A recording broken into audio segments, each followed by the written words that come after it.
Hey guys, so this is going to be a tutorial not on a move, but on a thing you can do with a move, namely on completing turns.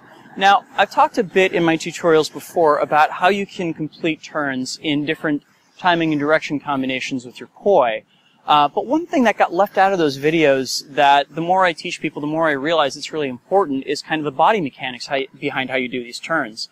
And, of course, you know, I could literally fill volumes and volumes and volumes of videos on the different ways that you can do turns in dance and the different kind of names assigned to them and everything. But what I'm going to give you guys here is a breakdown as easy as I can possibly do of how to do turns cleanly in all the different timing and direction combinations. And what it starts with is something that, you know, I took Aikido back in the day. Something that I remember being called open doorway, which is just a way of stepping so that you're always changing the direction that you face, right? And it happens by kind of reaching your toes out to find your next step and pivoting around on your trailing toes, yeah? And as you'll notice, my entire body goes with it. It's not a case where I'm reaching and then unwrapping, which you can do, and it can lead to some interesting ideas. But for right now, I want you to imagine that it's almost like a bear walk. That if you are stepping with your right foot, your entire right side of your body is going with it. And that is going to be the basis of what we're going to do today. So a lot of people, when I see them try and execute turns, they try and do it in a way where they twist their bodies up, and then they have to find a way to kind of untwist them. The reason being that we get to thinking so poi-centered in the way that we move that we don't really realize that to complete a turn, we really need to get the core of our body involved, ideally at the same time as our hands. We could also do it in such a way that, say, we had our feet involved and then get our hands involved, and like I said, that's a particular effect you can go for. But I think it's far more interesting to have both of them working in tandem. It feels much more balanced and even to me. And here's how you get there. So with just one hand, what we're going to do is we're going to practice that step and say, I'm going to start this out with my right hand turning around in a counterclockwise fashion, right? Now, I'm going to especially note the points at which it's pointed straight down and the points at which it's pointed straight up. These are the moments that I want to think about making my turns. And specifically, let's say I want to turn to my left. I'm going to begin that turn when my hand is up.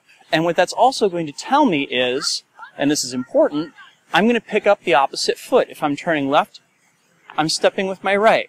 So my right foot and my right hand both head over and complete their movement at the same time. By doing this, it creates something that dancers refer to as Houma lateral motion. That is when all the stuff on the same side of the body moves at the same time, right? It's something that you find a lot in African dance as well. And if I wanted to, say, turn to my right, I would instead imagine that my hand and poi, as they're coming around to the bottom, are going to like sideswipe my left foot, and that's going to complete that turn for me, right? So if I'm turning to my left, I pick up my right foot at the top and bring my right foot and right hand down together. If I'm going to turn to my right, as my poi is going down, I'm going to sweep my left foot and complete the turn that way, right? Now, if I go the other direction, that is clockwise, at least relative to me, it's going to be reversed, so that when my right hand is up, I'm going to step up and over with my left foot in order to turn to my right. And if I want to turn to my left, it's going to sweep my right foot across as it goes to the under position, right? Cool. So, we want to do the same thing on our left side, of course, which, you know, if we're going to turn to our right, that means our right foot's going to go when it's at the top, if we're spinning clockwise. And if we're turning to the left from here, our right foot is going to step when that poi is at the bottom of its arc. And if it's turning the other way, that is, if it's turning counterclockwise, and I want to turn to my right, it's going to sweep the left foot. And if I want to turn to my left, it's going to pick the right foot up. Yeah? So the code here really is no matter which direction you're turning, it's the opposite foot that moves, right? And you just have to figure out if it's going to be when that poi/hand is up or down. Me personally, I've always thought that the down side looks better, but that is just, you know, my personal taste. Okay, so what have we just learned? Well, in fact, we've learned how to do clean turns now in every timing and direction combination. Let me show you what I mean. So if I start off in together same like this, and I want to turn to my left, I can check real quick and see, okay, well, my hands are moving around clockwise. So if I want to turn to my left, then as they're coming down and around, I'm going to move my right foot and arrive where I want to go. Yeah? If I want to turn to my right, I'm going to take that moment when both of the poi/hands are up and step with my left foot. Making sense now? If I want to go the other direction, of course, I have access to the opposite way of moving, yeah? So, if we go to opposite same time, or together opposite if you prefer, once again, let's look and see what's happening in my right hand right here. We've drilled all this stuff already. So if I want to turn to my left-hand side, and my right hand at this point happens to be going around in what to me looks like counterclockwise, I'm going to take this moment when it's up top, and I'm going to step with my right foot, bring it around. Yeah? If I want to step to my left, I'm going to take this moment when my left hand is up, and step with it. Making sense? Hopefully.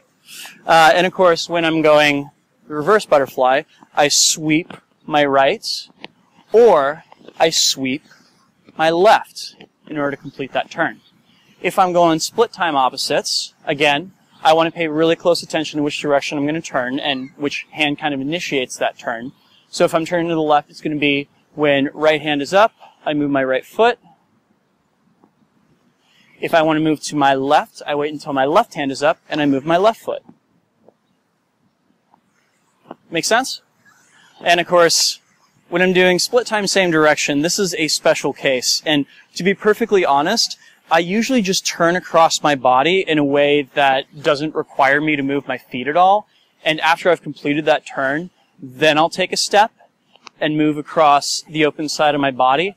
This is something that you find in Tai Chi a lot too, where, say, if I'm moving forwards in split time same direction, one of those things I can do is, as that left hand is coming down and around, I imagine that it pushes my my left toe to an open position so that I'm kind of in this open horse stance, right?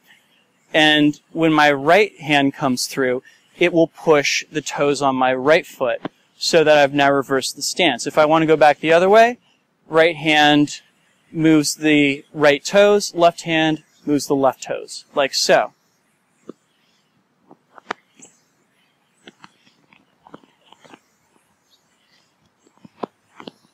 Cool. So, yeah, I hope this helps some of you guys out there that are playing around with turns.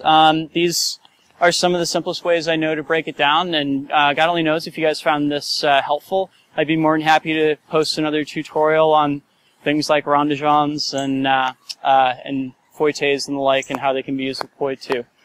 So yeah, thank you guys for watching, and I will be back with another tutorial next week. Peace.